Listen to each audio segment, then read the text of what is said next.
founded and created at Insight Meditation Center in Redwood City via Gil Fronsdal, and we've revived it. And our event, which happens on the first Sunday of every month, is co-sponsored with Insight Western Mass here in Northampton, where I am located right now.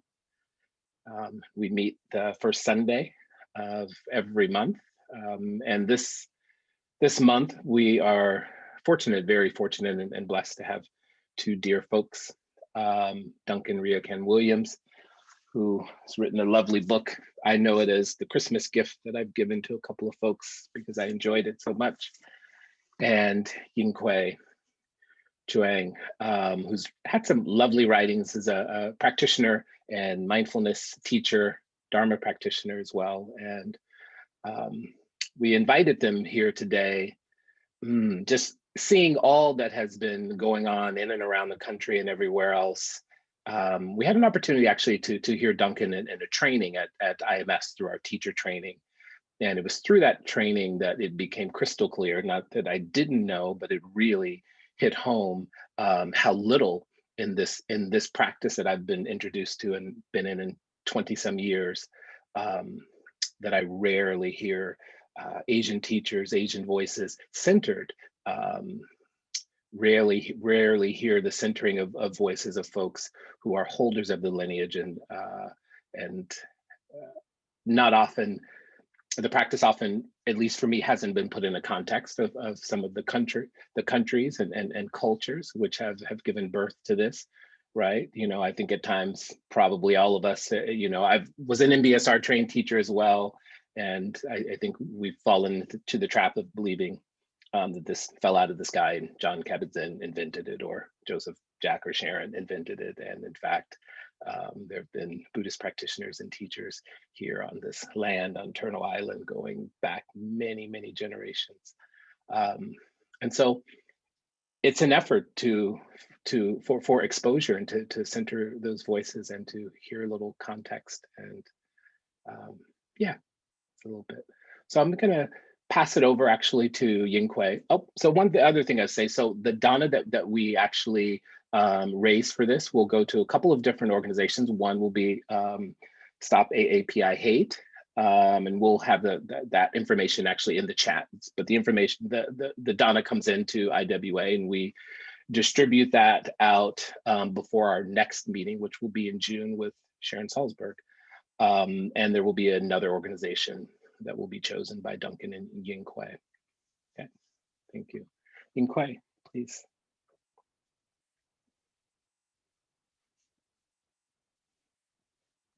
Oh, Rachel, can you unmute? Oh, there we go. There we go. Well, hello, friends, kin. Welcome. I feel joy and warmth arising seeing all your faces here today. And I want to first say thank you to both Duncan, Tara, and the other Rachel, the organizers of Inside World Aid, to invite me and Duncan here to uplift the voices and the concerns of Asian Americans.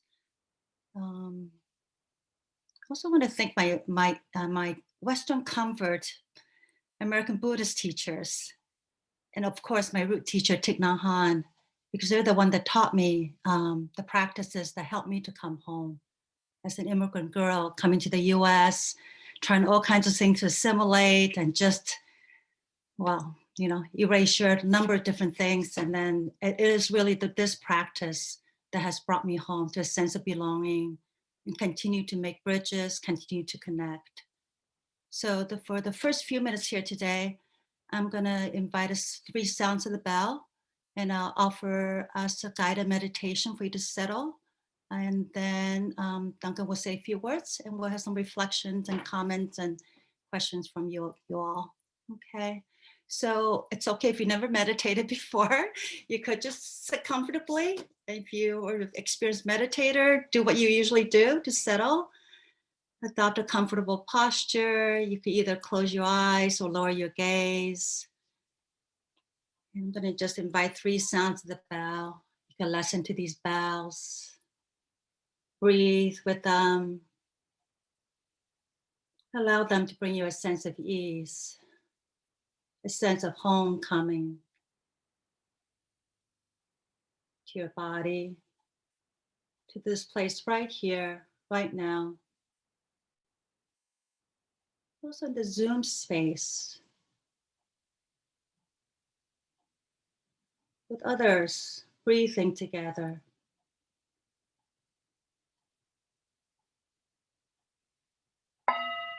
Lesson, lesson. These sounds of the bell bring us back to our true home.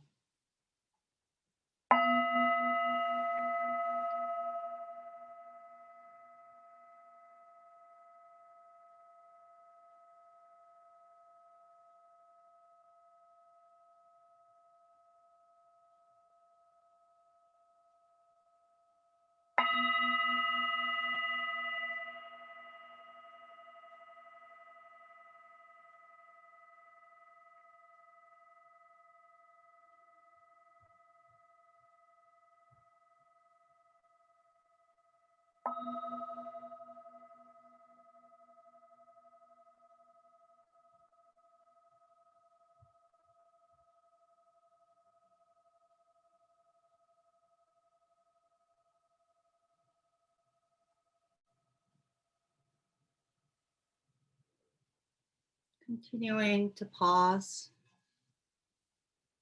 and settle into your body, feeling the soles of your feet making contact with the earth, the ground underneath you.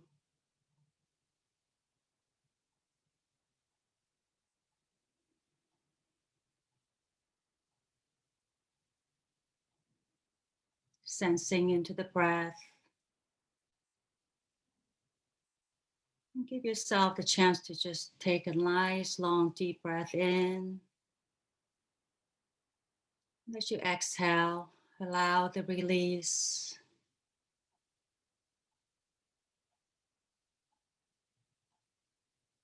Do it again if you like.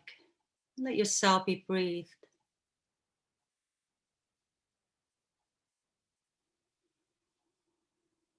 Sensing into the relaxation that each breath brings to your body.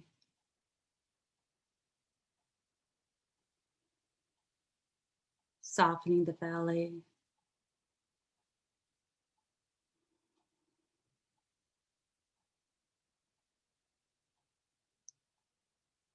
If you're meeting some tensions,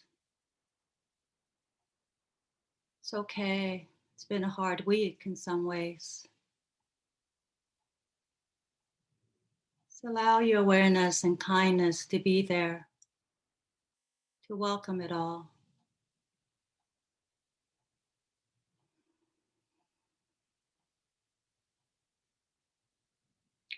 This is no small things that you're doing right now.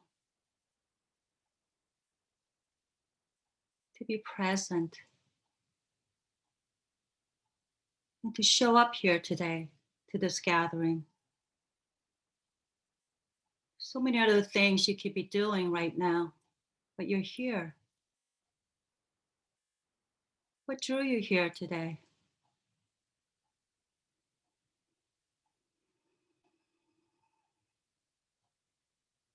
Notice what arises for you.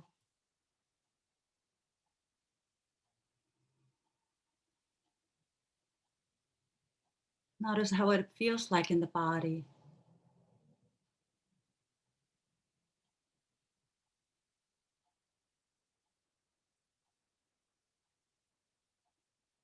There's a certain goodness that is here that we wish to connect, to understand, to be with the suffering of another.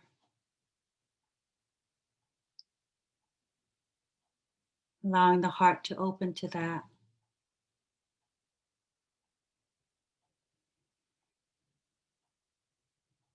Perhaps there can be some joy arising as well in that connection. So welcoming whatever that comes today. Notice what's here.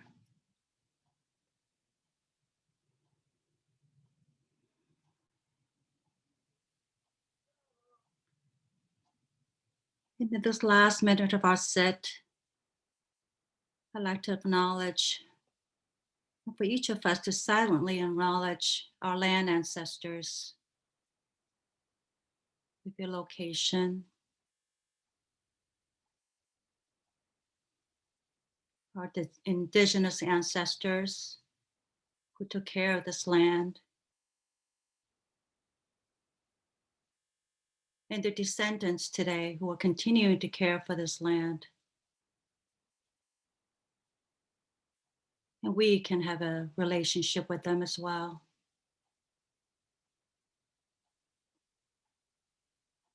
Gratitude to them, our land ancestors, and acknowledging our blood ancestors too.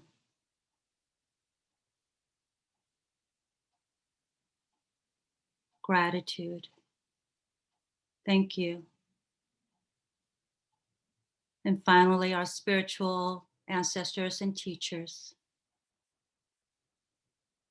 May you all ancestors be happy and at ease. Calling you here to be with us today.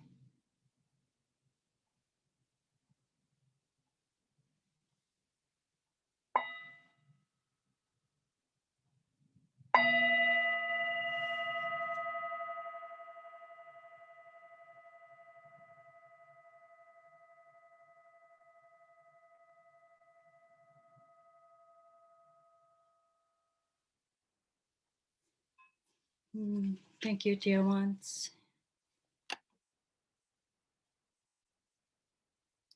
Thank you for practicing this brief meditation and connection and belonging. And I'm going to invite Duncan now to speak, to say a few words. Well, thank you so much. And I'm so glad to join you, Yenkuei, and everybody here to this discussion about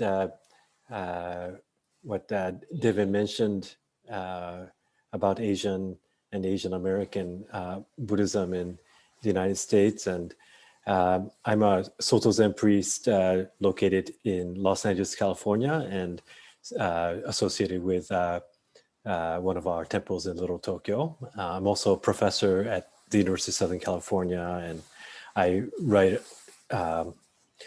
do research and writing in the area of Buddhist studies. And so I'm very happy to join this group. And what I thought I would like to do, just to start us off, is to read something I've been writing together with a couple of friends of mine, Chenzin Han and Funi Su, about what's going on in Asian American Buddhism. It's something that came up where recently in my area in Little Tokyo in Los Angeles, we had a incident of vandalism at the Higashi Honganji Buddhist temple, and the priest there, Noriaki Ito, is a good friend, and we've been discussing what is the right way to have a Buddhist response when animus and violence come our way. And so we've been thinking collectively, a few of us, about what is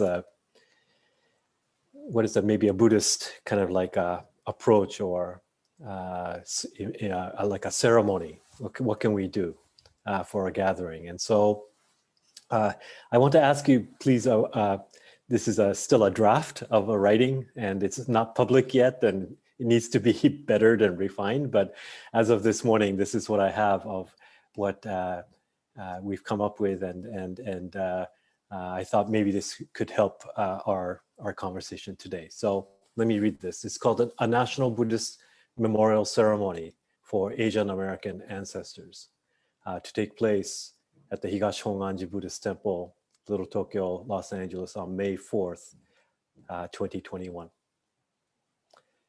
May we gather. When our Chinese immigrant ancestors came to the United States in the 1850s, we faced vehement discrimination and mob violence, our Buddhist and Taoist temples desecrated and set ablaze. When our Japanese American forebearers were herded into US concentration camps in the 1940s, our priests were deemed a threat to national security, our Buddhist faith demeaned as un-American. When our South and Southeast Asian parents and grandparents arrived on these shores in the 1970s, many were fleeing wars inflamed by the American military, and we were told by our culture that our cultures and Buddhist traditions didn't belong.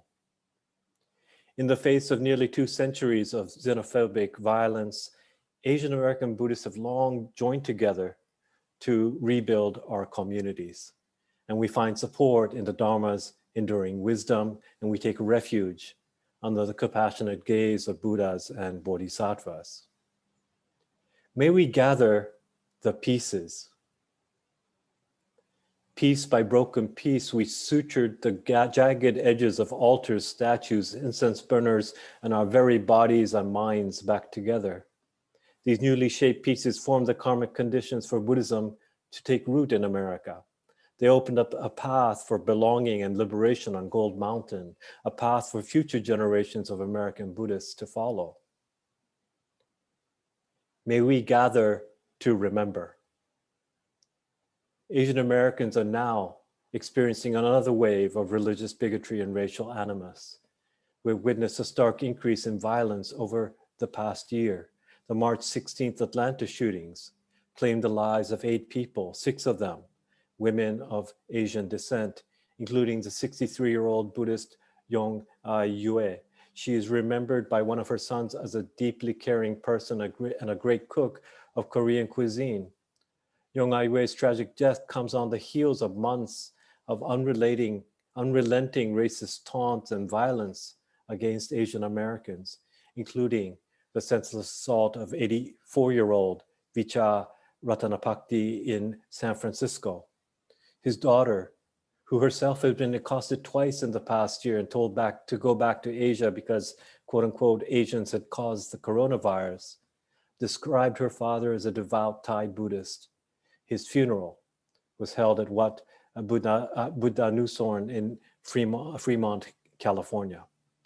In addition to assaults on individual people, our temples have also come under attack. 6 Vietnamese American temples in Orange County, California were vandalized in a single month. An outdoor Buddha statue was spray painted with the word Jesus at the Hong Tik Temple. And more recently, the Higashi Honganji Buddhist Temple in Los Angeles was damaged when windows were smashed, lanterns broken, and the building set on fire. These attacks open up the wounds of a long history of anti-Asian and anti-Buddhist discrimination in the United States. We're now faced with an opportunity to deepen our Buddhist practice, to walk the path paved by our ancestors, to gather and rebuild as they have done for over 150 years in America. This national memorial ceremony offers an opportunity for Asian American and other Buddhist communities to come together in mourning and renewal. We counter violence with equanimity, ignorance with wisdom, hatred with kindness, and suffering with healing. May we gather to repair. On May 4th, exactly 7 weeks or 49 days will have passed since the Atlanta shootings. And in many Buddhist traditions, 49 days after death marks an important transition for the bereaved. As we pray for the liberation of those who have come before us, these ancestors will simultaneously alleviate our community's pain, for we are interlinked with each other across generations in our collective liberation. So this is the very early, this is just draft of what we put together, but I hope I can give you a little sense of where we are in our Asian American Buddhist community today, when certain, elders in our community have been assaulted and our temples vandalized. Unfortunately, this is not new, but we do have a recent uptick in this type of animus and violence. And so it's in that context, I hope Yenkuei and I can have a further conversation about what we together as a large American Buddhist Sangha can do to heal these fractures in our society.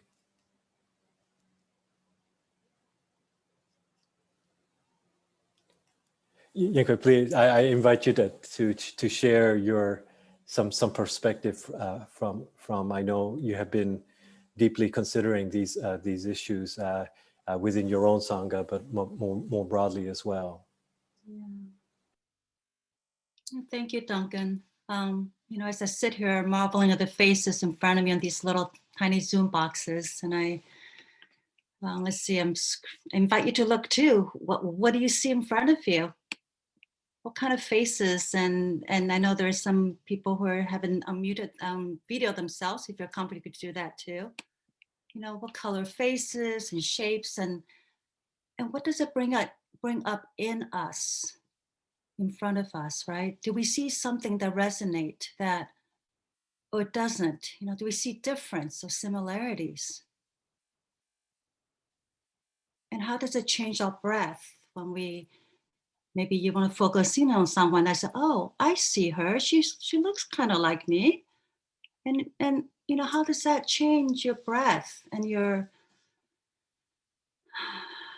muscle tone, your nervous system? And then when you notice somebody that it's not at all, it's like, whoa, who's that person? You know, you feel a certain distance perhaps, then what comes up? You know, this is a bit of I invite you to do this because this is a bit of sort of the practice that I enter into. And I see myself, and I do this to otherizing people when that comes up. And what happens to our bodies. And when I think about you all who come here today, how are you connecting with this, with Asian American, you know, the hate crimes that are coming up? What does that mean? And in our Buddhist practice, I think about there's anatta, right? Not self, or the interbeing nature of that. And how do we live that? And what comes in the way of that? So these are just, there's no easy answers. It's not like you say, oh, I got it and check it off. Now I come to this meeting and I'm going to make some donations. I got some facts now and I understand this erasure in Asian American history. You know, it's a lived experience, you know, walking after the Zoom call, after you walk down, you know, after this, you walk down the street and there you go again. There's the other. And then how do you negotiate that? How does somebody else's harm or pains become our own? And how does their joy also become our own or not? You know, there's no right or wrong answers here. But the practice really, I think what's been really lovely for me to practice into this is my door, my joy in this, and sort of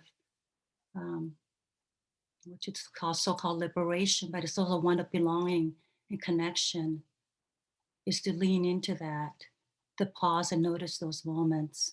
So they're not just conceptual words and they're not just ideas, but to lean into that and notice what's coming up there.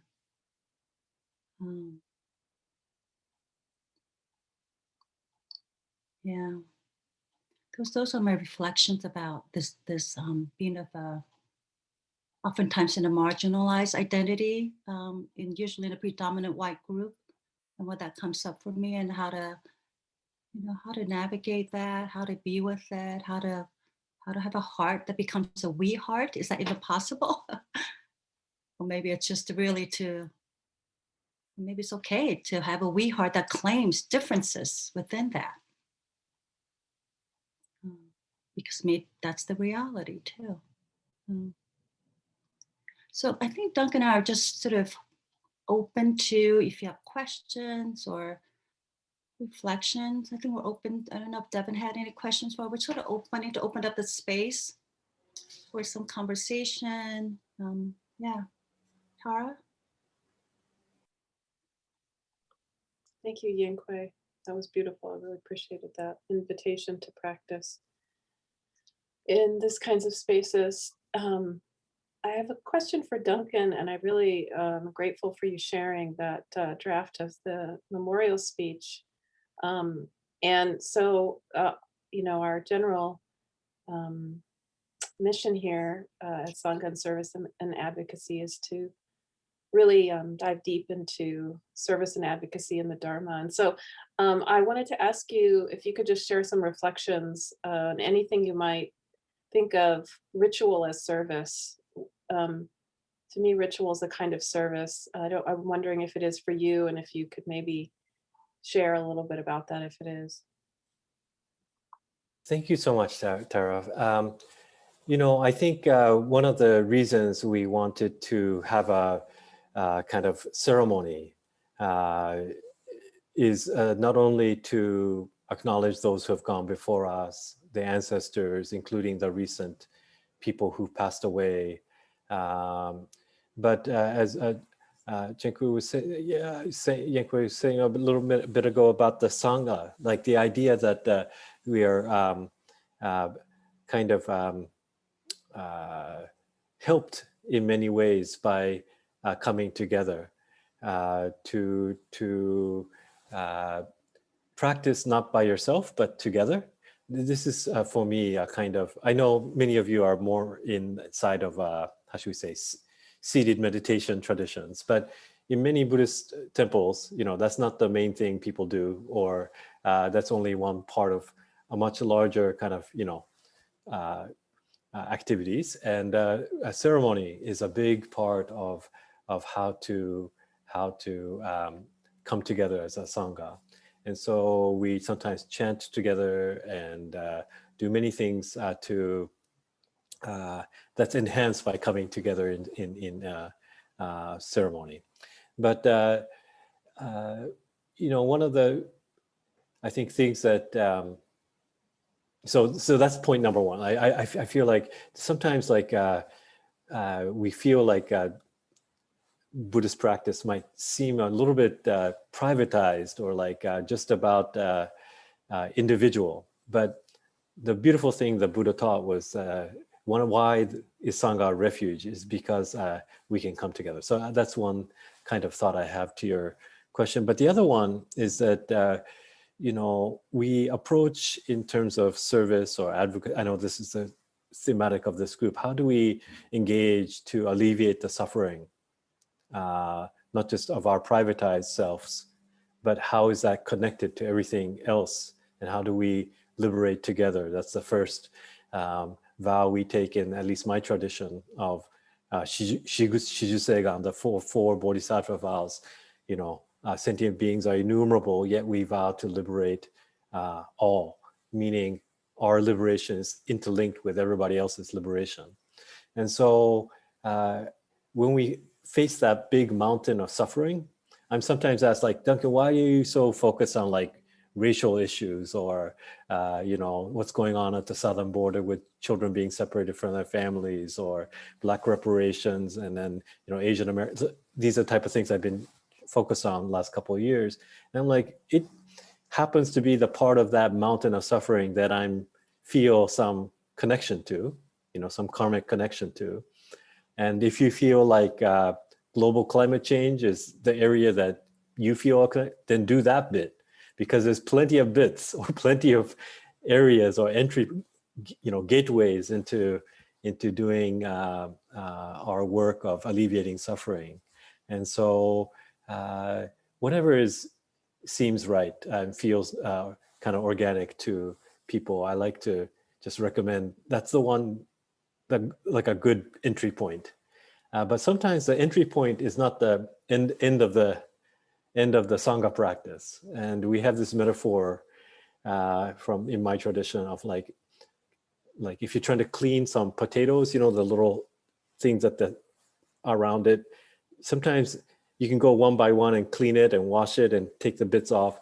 But also you can put a potato in a bucket of water, and then you kind of just rub up against each other, the potatoes, and they become clean that way. So that's, to me, that's the Sangha. We have to rub up against each other. And sometimes a little uncomfortable, but it's okay. We rub up against each other, and this is a way we experiment of, it's a big, huge experiment we're living in. To me, that's the way we alleviate suffering as well. So we come together like that in ceremony sometimes, in other kind of activities sometimes. And in that process, I think we help each other become a little bit freer. Yeah, thank you, Duncan. I want to say also in relation to that rubbing up against each other, also in our relationships. I know prior to this, we were talking about, Duncan mentioned that in Japanese Americans, that I think you said over 50% are of multi-heritage now, multiracial heritage. And I'm thinking also in my, I teach or facilitate Asian affinity group on racialized trauma. And we talked about how problematic now that Asian category is. There are Black Asians, brown Asians, there are Southeast Asian, in the past, maybe typically people think of Asian as the far people from China, Korea, Japan, but really not anymore, not necessarily so. South Asians and Western Asian, what we used to think the Middle East is really part of Asia. So again, to rub again, to both to sort of notice the category, be aware of the category Asian as what that is and what we think about when we use that term, but also what the I don't know if it's the dream or the hope, the rubbing together, the cleaning, the mixing, what is going to become of all this eventually. That's right. Yes, I was mentioning to Yenkuei a little some data from the U.S. Census. Ever since 2000, when we've been able to check more than one box, people of multiracial, we've been able to get some data, and every decade, the data has changed such that, for example, with Asian Americans, all Asian American groups are becoming increasingly, mixed. And in our temple, for example, especially the young kids who come to Dharma school, or it's like they'll have a name like, Yasko Gonzalez, or we're California especially, we're increasingly becoming a majority. By 2030, it'll be a majority Latinx Asian state and a minority Black white region of the country. What does that portend for our country? What does it portend when we have all of these families at our temples that are historically, our temple's 100 years old. So we have a Japanese American concentration of the membership, but it's also becoming increasingly mixed with families. And so our discussions about race in America probably need to shift like that. And for me, one of the beautiful things, I was born in Japan, and my mom is Japanese and my dad is from England. And I remember growing up being like, am I Japanese? Am I Buddhist? And then my grandfather's Buddhist priest and Japanese, heritage, but my father's British, so he's Anglican. So I would also go to St. Albans Church in Tokyo on Sundays. And so am I Christian? Am I like many kids like that, these days more and more are growing up like this. And so for me, the Buddhist perspective that was so helpful, that to me, the Christian one was not as much, was that it said we're a middle path.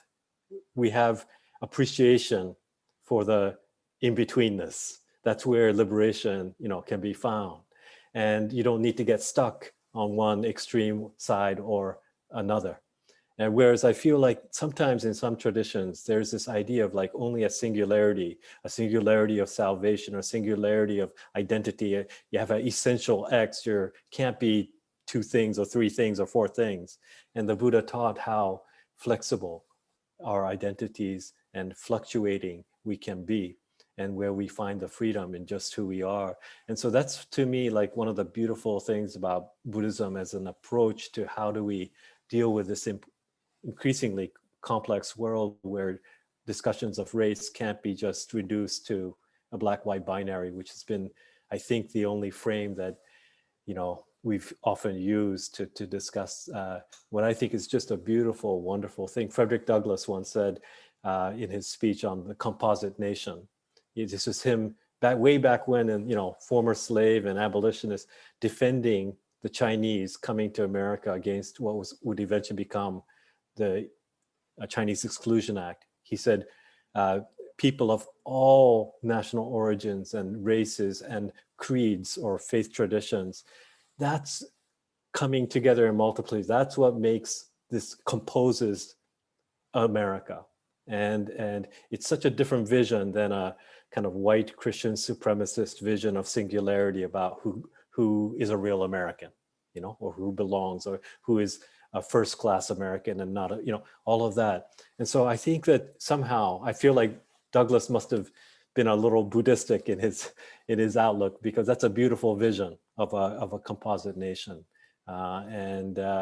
So these are the type of things that I think he is an ancestor to, who realized something for us, and we might learn from people like him as well about what we should be doing in this moment.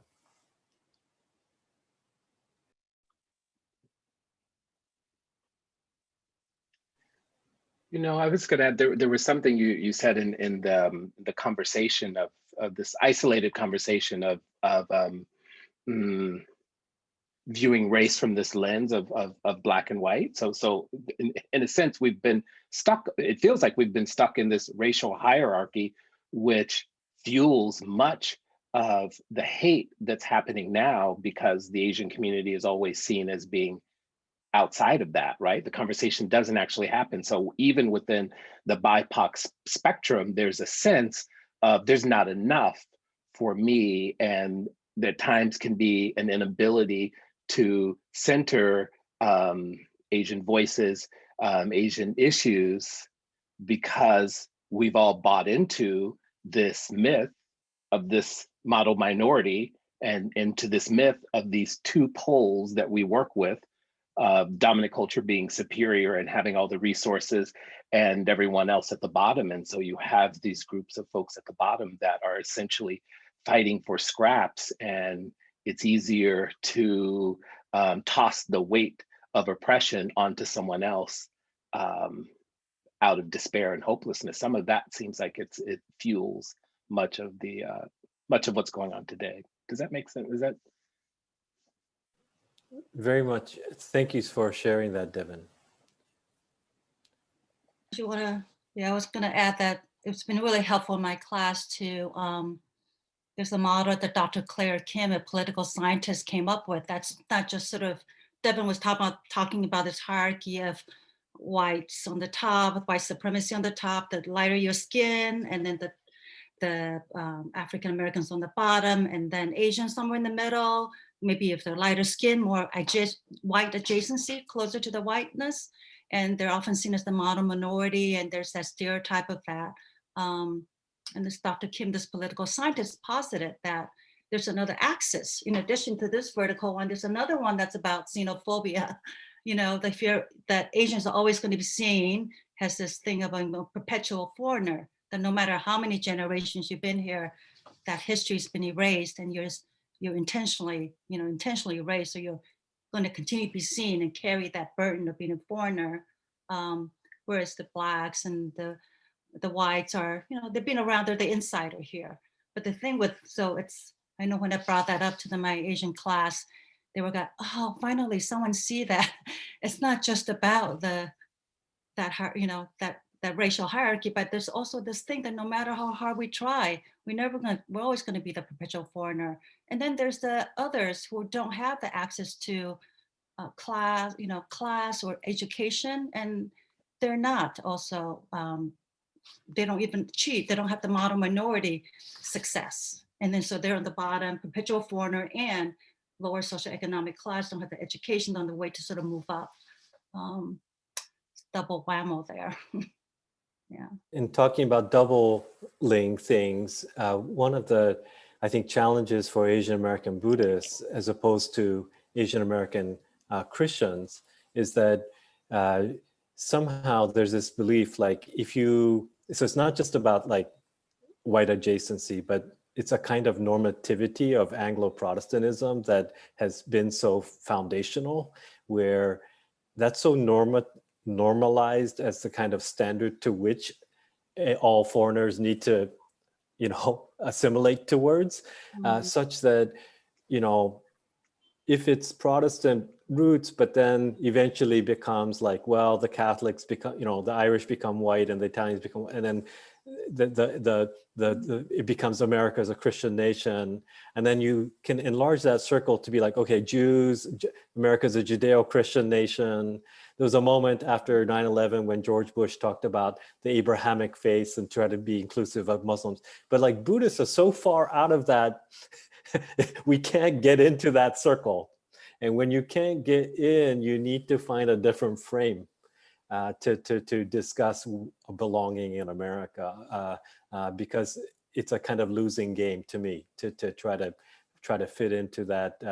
Can you please include us in this centered or assumed center? So it's to me like a very interesting practice today to be like, what can we say from our Buddhist teachings themselves, our practice, our practice to be able to envision and imagine an America that doesn't presume that kind of normativity or centered white or Christian centered framework. And so that's something that any of us may be able to contribute some ideas and perspective, because it's very much America becoming, and it's not settled, and all of us can compose it. I believe Larry Ward, who I'm going to be doing some conversation with a little bit later, has a sentence in his wonderful new book called America's Racial Karma. He talks about how he's, it's a typical Buddhist metaphor, like how I'm a drop in the ocean, but I'm also the ocean. He likes to say, I'm a drop in America, but I'm also America. And it just means that each of us have the entirety to contend with, and who we are, and what we do can change everything, because that's what the Buddha taught about our interlinked natures. And so anyway, I just wanted to share that as well. Beautiful. Thank you, Duncan. Duncan, do you have time to do the vow? Sure. And then afterwards we can have some time for folks to offer a couple comments and questions once you do. Okay, I apologize. I have this event with Larry Ward I'm supposed to be at 2 o'clock, and they're going to get upset with me if I don't log in time or something. So, but I would like to offer a chanting of the 4 Bodhisattva vows. I mentioned the first line is sentient beings are innumerable, and yet we vow to liberate all. The second line is Bon no Mujin Segando. The delusions are numberless, but we vow to overcome them. And the third line, Homo Muryo Segando Gaku, is the Dharma gates, as I was mentioning earlier. So many Dharma, like there are many and without measure, but we can enter any of these Dharma gates. And then Butsudo Mujyo Seiganjo, the Buddha way is unsurpassable, and yet we vow to actualize or manifest and realize it. And so if I could just end with this chant and prayer for all of you to have a wonderful rest of the day, and think of how sometimes we are the bodhisattvas with helping hands, and sometimes we need to be the people that are helped, and that these are also wonderfully interlinked. Shujo muhen seigan no bonno mujin seigan dan ho mom muryo seigan ak butsu do mujo seigan.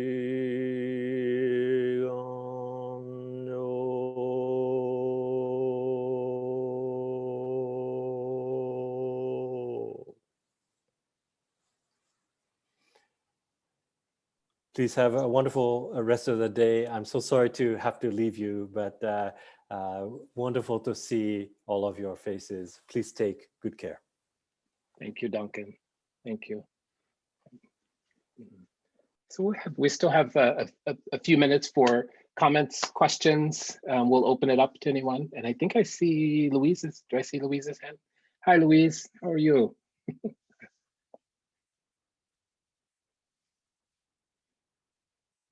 Oh, wait, you're still muted.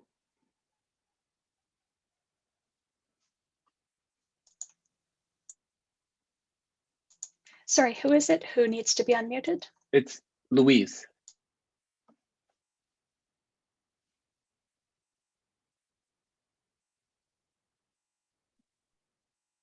Oh, I saw it for a second.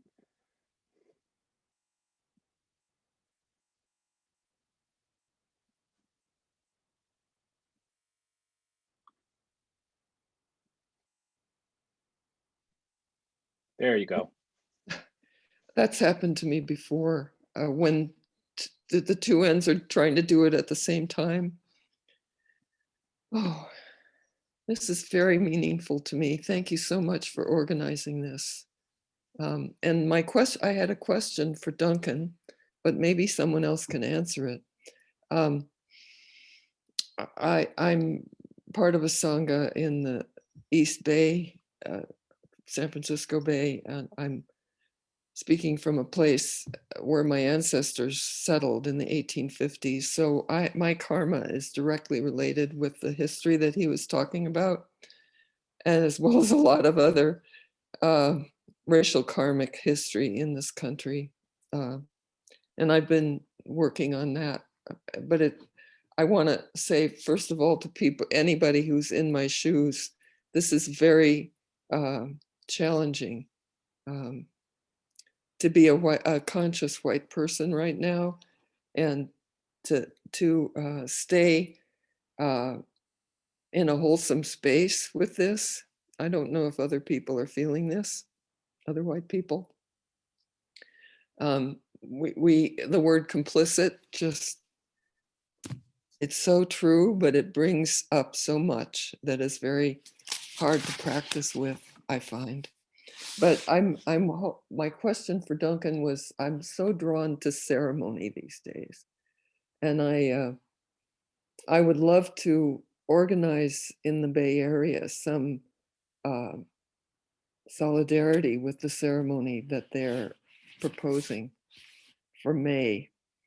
And I'd like to know how to stay in touch about that, and when, and because it takes a little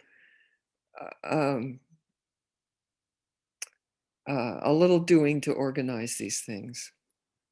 So that was my question. Maybe someone else has an answer. Thank you for this event so much. Thank you, Louise. Well, I think we can, I mean, how the hows, some of that, I think we can pass along that information to Duncan, and perhaps he would be able to answer that or assist you in some way. I can make sure that happens. And yeah, I have your contact information. I can make sure that happens. Good. Thank you. I'm thinking that Chen Xing lives up in the Bay Area, and in her book Be the Refuge, she knows a few temples up in the Bay Area, and maybe one of them is the same as the one in Little Tokyo, Los Angeles, perhaps. So thank you so much. So nice to see you, Louise. Wonderful to see you. I know your work too, and I really appreciate what you said about, boy, I can't even begin to imagine what's it like to be a conscious, feeling fully the sensitive white body person right now, to hold this, to hold what's happening, awakening to what's going on. So appreciate your naming that.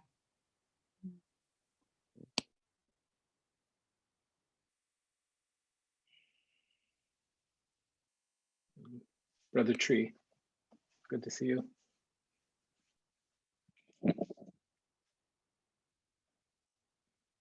Wait, I think, Rachel, can you unmute Brother Tree? He should be able to unmute now. Oh, okay. Right. There we go. Thank you, Devin, for your part in this. I haven't attended one of these before, but I know I heard in another venue, I heard your brother Duncan sharing a lot last week. And also it's nice to see our dear sister Yenkuei sharing. I just wanted to mention that Thich Nhat Hanh, when speaking to people who feel a little caught between cultures, he really encourages them to find the most nourishing aspects of their respective cultures so that they can actually, like a tree, put a root out to that particular, the nourishing aspects of that culture, but also the other cultures that they may be a part of, so that they can really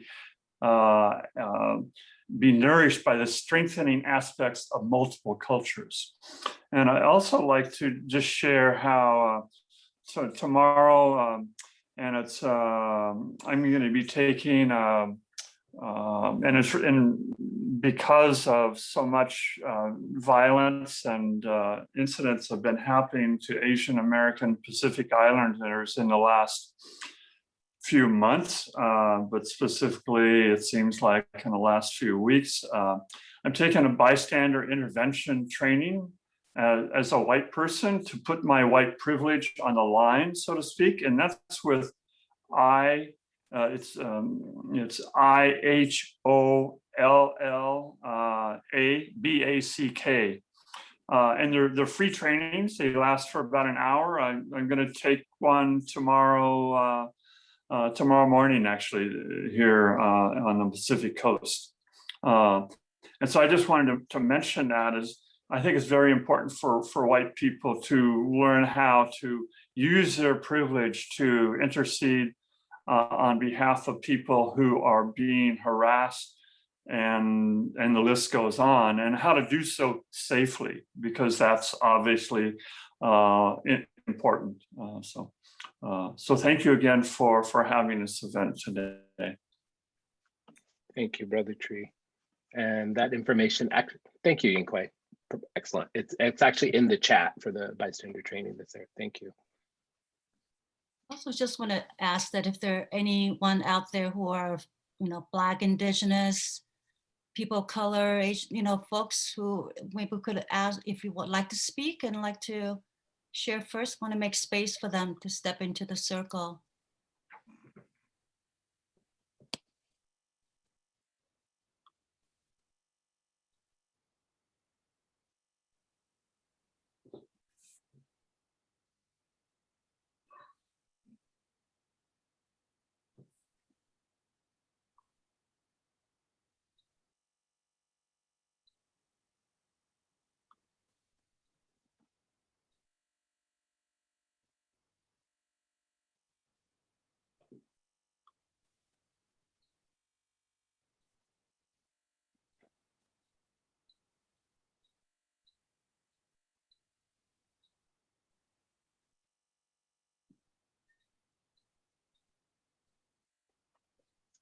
Do see a hand from, is it Kasaya?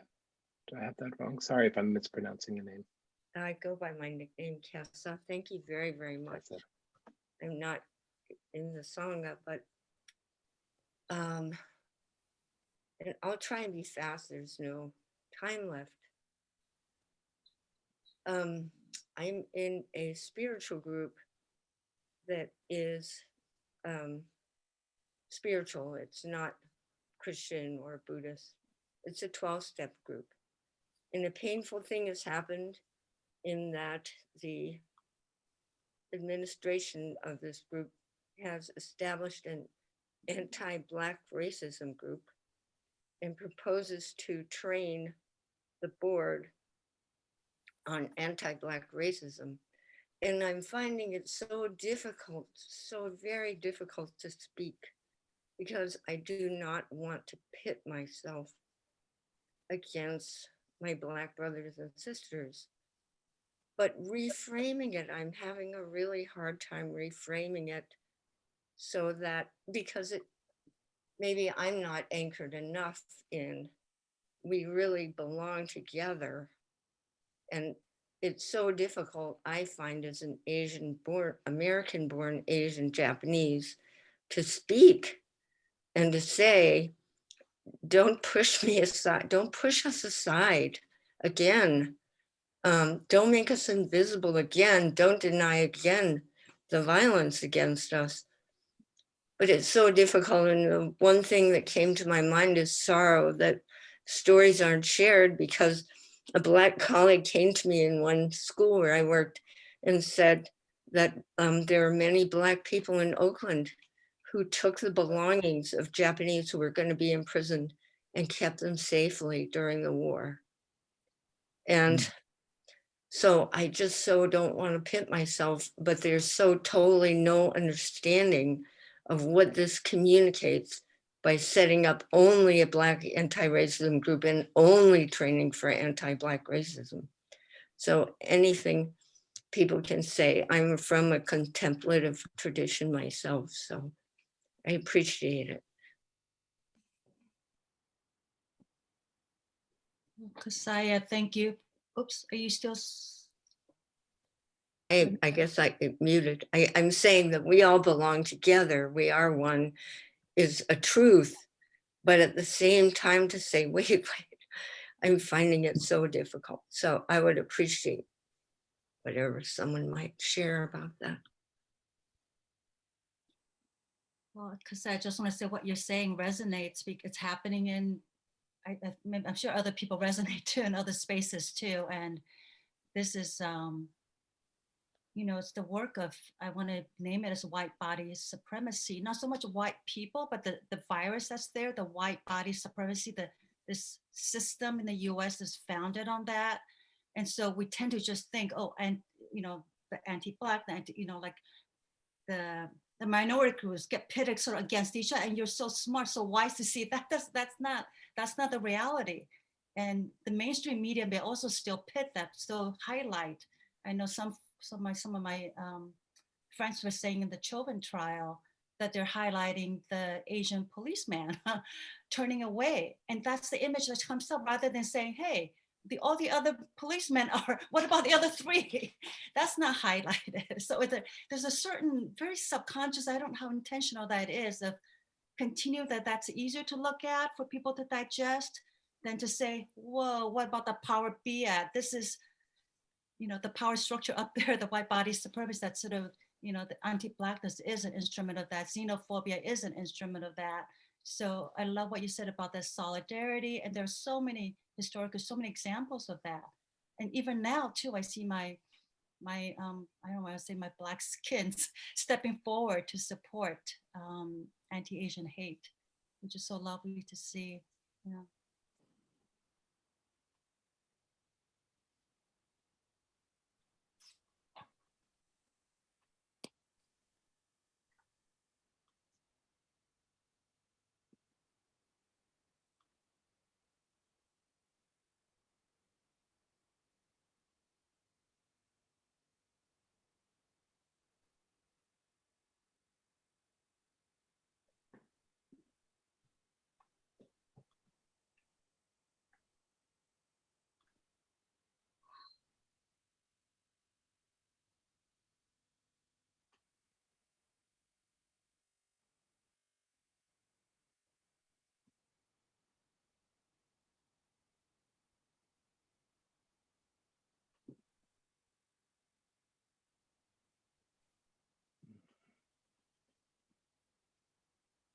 Okay, so we just have a couple of minutes left. And actually, I'm going to ask Yenkuei, would you mind sharing the merit and closing us out? I want to offer just one other thing. So again, we would and do appreciate any and all Donna. It can be done on the IW Insight World Aid website.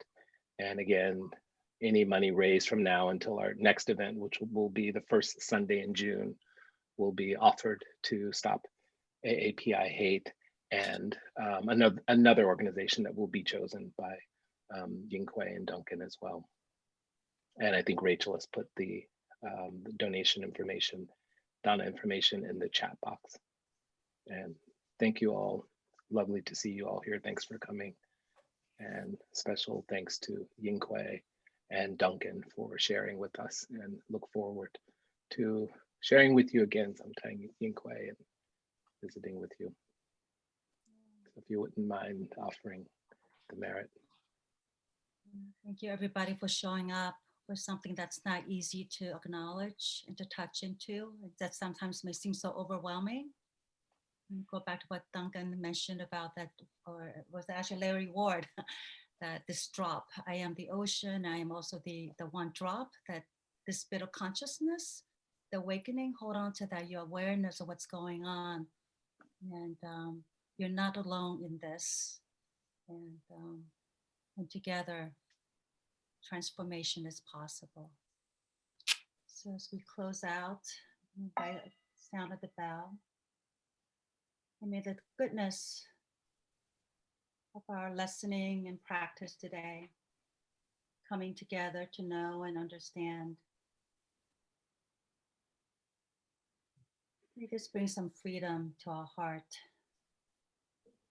May it bring some release. And may it be the cause for further release, healing, and freedom in the world. May there be peace. May there be peace. May there be peace.